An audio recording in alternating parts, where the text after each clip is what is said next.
Bonsoir à tous, je suis ravie de vous retrouver pour ce 18h45. Voici les titres. Le FESPACO bat son plein à Ouagadougou à cette 27e édition. Le prix Thomas Sankara sera décerné pour la 4e fois au meilleur film court-métrage de la sélection officielle. On en parle dans un instant. Le film documentaire sur l'histoire de la princesse Yenenga, symbole de la plus haute distinction du FESPACO, a été projeté pour le plaisir des cinéphiles par l'ambassadrice du Musée national de Ouagadougou. Précision dans un instant. Et puis, le président du Niger, Mohamed Bazoum, en visite d'amitié et de travail au Burkina. Les deux chefs d'État ont échangé sur les sujets majeurs qui concernent les deux pays. C'était donc les principaux titres de cette édition. Tout de suite pour le développement. Une fois de plus, bonsoir et merci de me rejoindre sur Savane TV pour le point de l'actualité. La célébration du Maouloud, la fête marquant la naissance du prophète de l'islam Mohammed, se tient dans la nuit d'aujourd'hui à demain. Le ministre de la fonction publique, du travail et de la protection sociale, Seni Ouedraogo, précise par voie de communiqué que la journée du mardi 19 octobre 2021 est chômée et payée sur toute l'étendue du territoire du Burkina. Le prix Thomas Sankara sera décerné à la 27e édition du FESPACO pour la 4e fois. C'est un prix initié par la Guilde africaine des réalisateurs et producteurs du cinéma. Ce prix récompense le meilleur film court-métrage de la sélection officielle du FESPACO.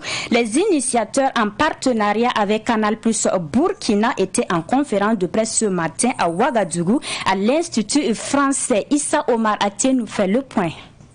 Thomas Sankara, voilà le nom qui est sur toutes les lèvres des festivaliers de cette 27e édition du FESPACO.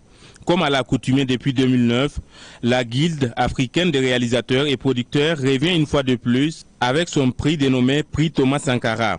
Ce prix spécial récompense l'un des films courts-métrages de la sélection officielle du FESPACO, choisi par le jury de la Guilde africaine composé de 5 professionnels du cinéma et de la télévision.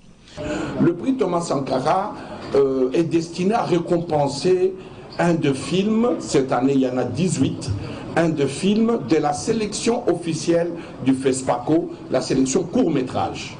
Donc il y a 18 films qui vont compétir à ces prix prestigieux.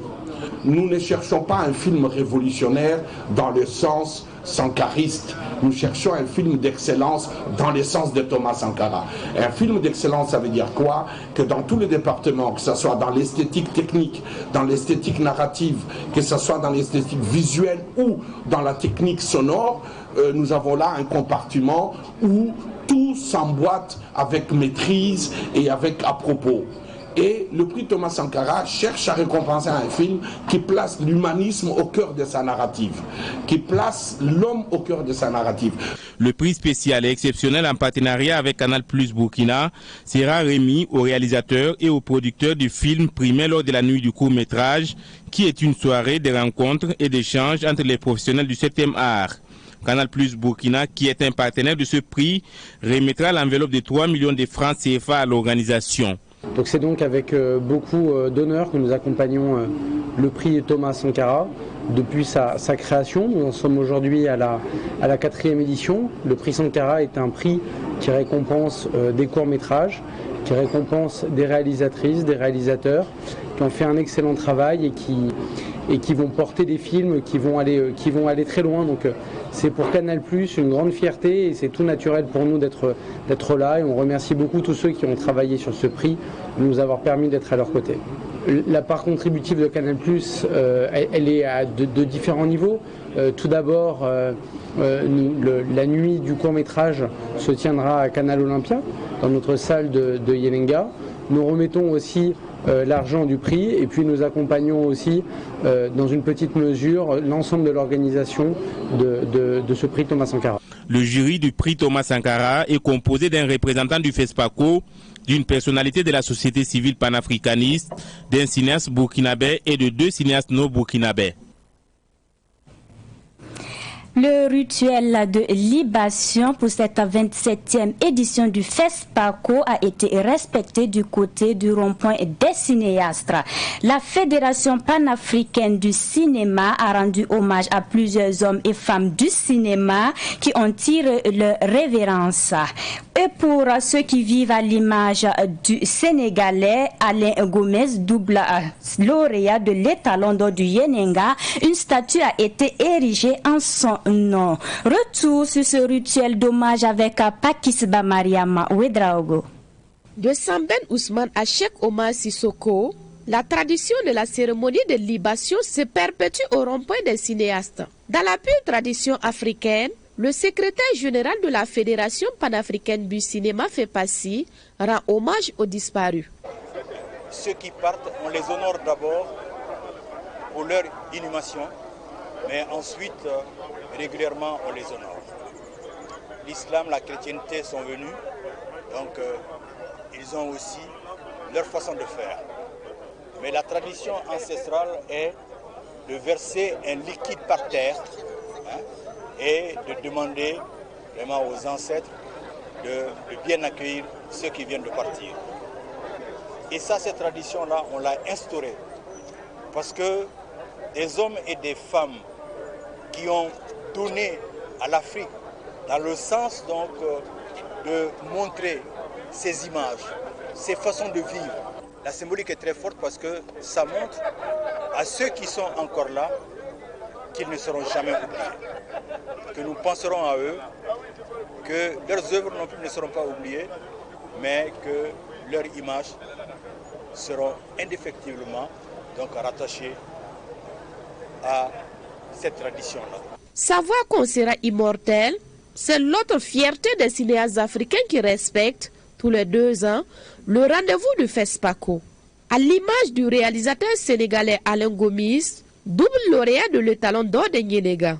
Une fierté pour le Sénégal et son ministre de la Culture Abdoulaye Diop qui ont suivi le dévoilement de la statue de Alain Gomis près de la mairie de Ouagadougou. Des sentiments de fierté et de double consécration. Si aujourd'hui le Sénégal est à l'honneur dans un pays ami, un pays du cinéma qui est le Burkina Faso, venir fêter le talent africain et le talent sénégalais, ça veut dire en gros qu'on est nous sommes sur la bonne voie. Si je vois sur cette belle avenue Ousmane Sembène, si je vois sur cette avenue encore nos jeunes talents comme Alain Gomez, je crois que c'est vivre le cinéma africain et encourager toute cette coopération sud-sud qui est à l'honneur de notre art et de notre culture. Le travail d'immortalisation du cinéma et des cinéastes africains se poursuit avec la restauration des films. Un autre défi de la FEPACI. Bon, tu sais, moi je suis fatigué.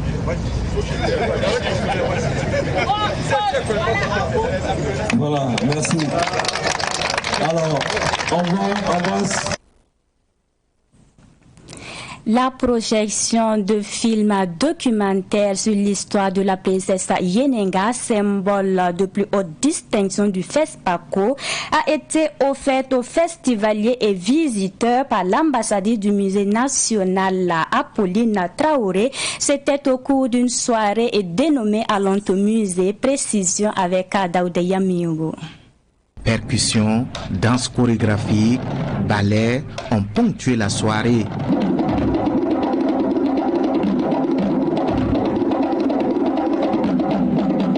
Le clou, c'est la projection du film documentaire Witba ou Femmes leaders, retraçant l'histoire de la princesse Yenenga et aussi des femmes battantes de la colonisation à nos jours. Selon l'initiatrice Apolline Traoré, il est nécessaire de profiter du FESPACO pour faire découvrir notre culture. Pour moi, c'était important de faire une soirée pour emmener les étrangers, tous les cinéastes du monde qui sont là, pour venir découvrir notre culture et découvrir notre musée. Donc voilà, c'est pourquoi j'ai initié cette soirée, pour vraiment leur présenter notre culture. On donne l'étalon de Yenenga et beaucoup de personnes ne savent même pas c'est quoi l'histoire de Yenenga. Donc je me suis dit, pourquoi pas pendant cette soirée-là, parler de Yenenga et dire qui elle est. Un autre fait marquant de la soirée est la remise symbolique d'un objet d'art du Burkina Faso, collectionné par la fondation Open Society, une structure privée américaine. Un acte apprécié par Jean-François Cambou, directeur général de Sounou Assurance Vie et partenaire de la soirée Allons au musée. C'est merveilleux ce que nous avons vu ce soir. Vous avez vu l'émotion avec laquelle la remise symbolique des œuvres d'art burkinabé. Plus de 1000 œuvres d'art burkinabé qui se trouvaient aux États-Unis. 200 au moins vont nous être restituées grâce au leadership d'Apolline Traoré. Et vraiment, c'est à saluer. Et nous pensons que ce geste va faire tache d'huile et va permettre à d'autres pays, à d'autres structures, publiques ou privées, occidentales, qui détiennent l'histoire des œuvres d'art historiques, culturelles et sacrées de notre pays, de pouvoir nous les restituer. Le parrain de la soirée, Aruna Kaboré, ministre en charge du commerce, a salué l'initiative de Apolline Traoré. Ce film montre clairement à souhait que c'est avec la jambe féminine, c'est avec la femme que beaucoup de choses ont été réalisées dans notre pays. Malheureusement, ce travail-là est méconnu. Ces femmes qui ont joué un grand rôle important ne sont pas suffisamment mises en valeur. Et ça, c'est la première chose. La deuxième chose, c'est qu'au cours de cette soirée, nous avons assisté à la remise symbolique d'une œuvre d'art de notre pays qui avait été récupérée par les collectionneurs. Des milliers d'œuvres d'art de ce type-là se retrouvent à travers le monde entier. Et le fait que la structure qui est en charge, ou du moins qui a collectionné ces œuvres-là, décide, après une rencontre fructueuse avec l'ambassadrice du musée aux États-Unis, a réussi donc à faire en sorte que cet échange-là permet aujourd'hui de ramener dans notre pays 200 œuvres d'art. Je pense que c'est une bonne chose. La soirée Allons au musée permet de raviver la flamme de la culture et des identités culturelles burkinabées, selon la ministre en charge de la culture, Dr Elise Tombiano.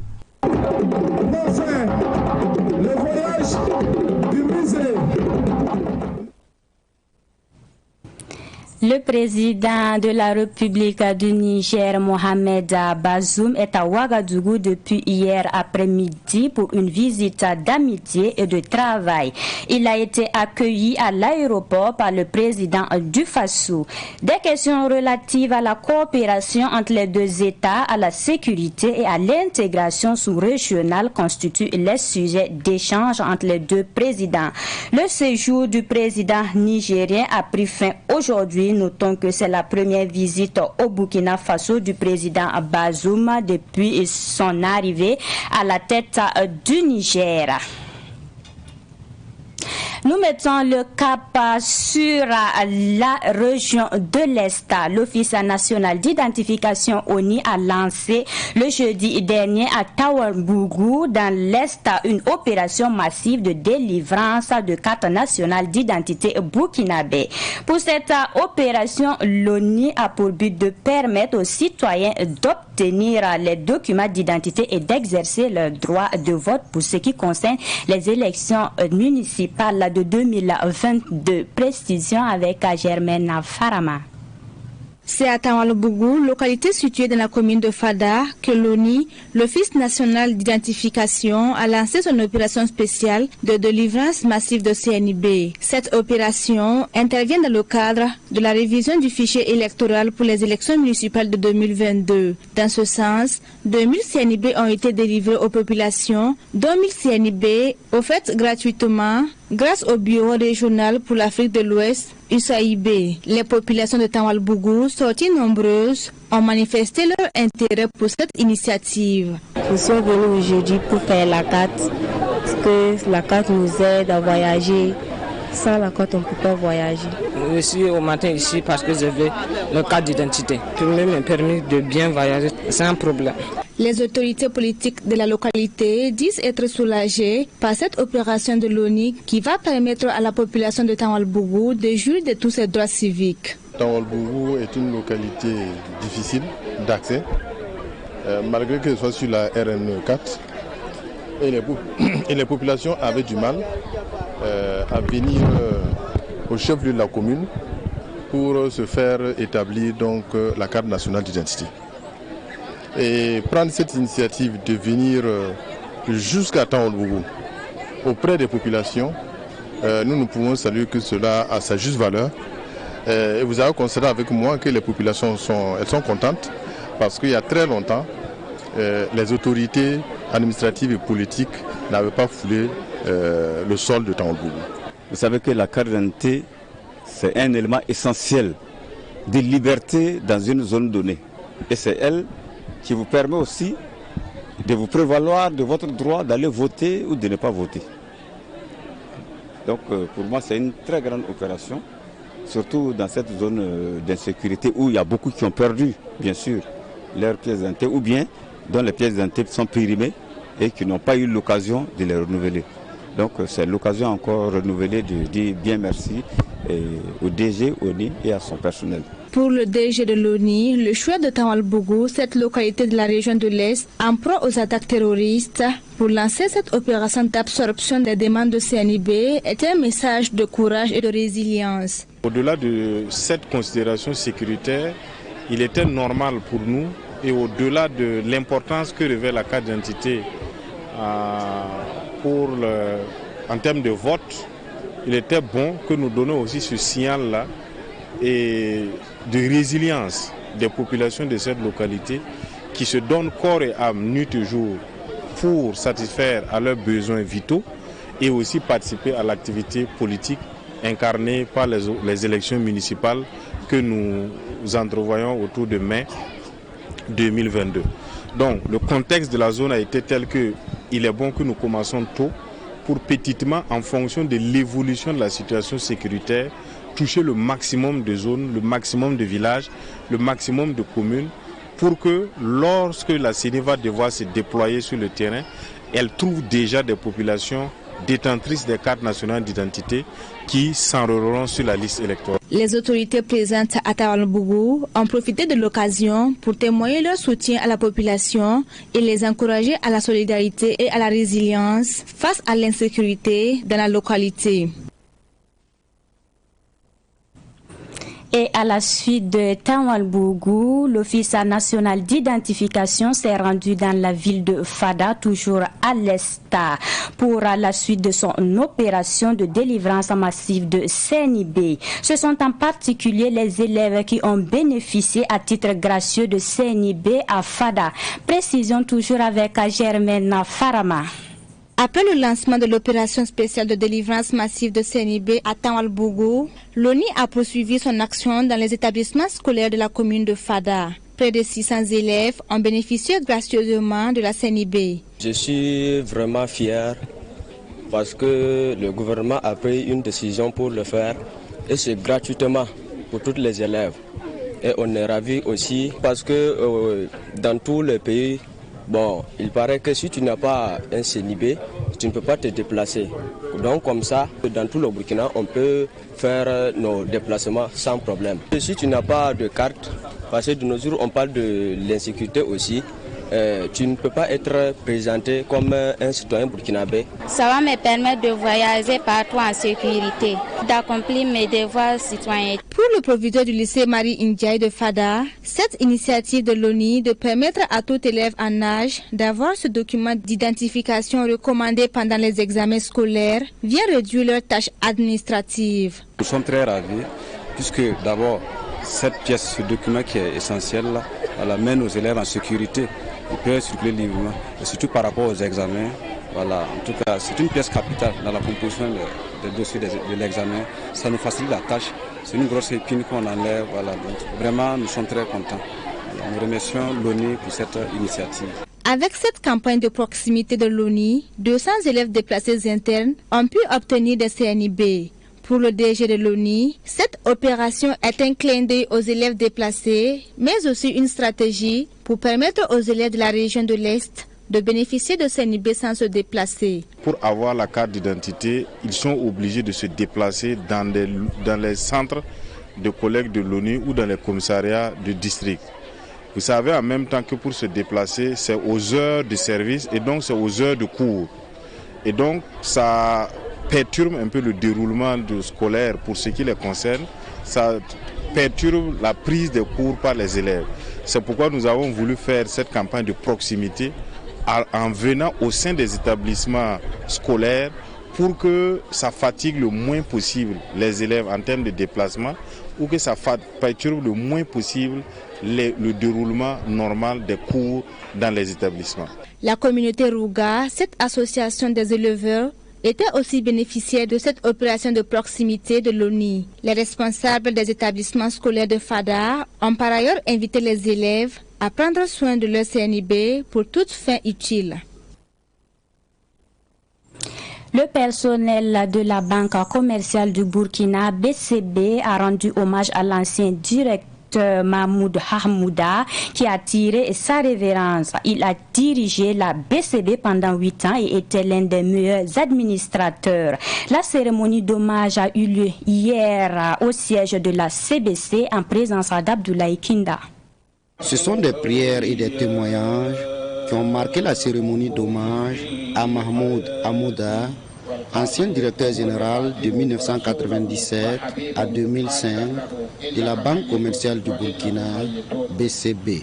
Pour le nouveau directeur général de la BCB, Mahmoud Hamouda, était plus qu'un collaborateur. Cette cérémonie, c'est rendre hommage à un homme qui a su assumer une grande responsabilité étant dans cette banque. Moi personnellement, c'est Hamouda, était un frère, un collègue, un ami à la fois. Nous venons de la même banque qui est la Libyan Forum Bank, donc on était en relation avant qu'il vienne ici.